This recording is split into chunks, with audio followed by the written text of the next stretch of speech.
Actually அமேசானும் பர்ப்ளெக்சிட்டி உட்காந்து பேசினாங்கன்னா, பர்ப்ளெக்சிட்டி அமேசானுக்கு இப்போதைக்கு நீ வந்து என்னோட போக்கில் என்னை போக விட்டுரு.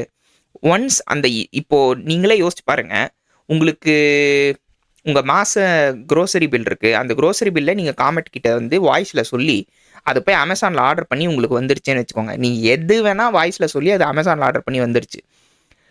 அதை கண்மூடித்தனமாக நம்ப ஆரம்பிச்சிருவீங்க.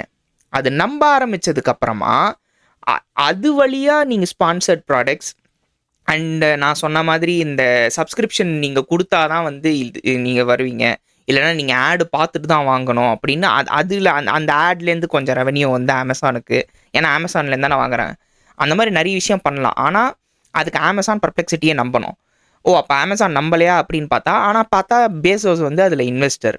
ஆனால் அமேசானோட சிஇஓ தான் இதை எதிர்க்கிறது. ஏதாவது புரியுதா? ஏதாவது இதில் புரியுதா? எனக்கும் ஒன்றும் புரியாம தான் நான் இந்த வீடியோ போட்டுக்கிட்டு இருக்கேன்.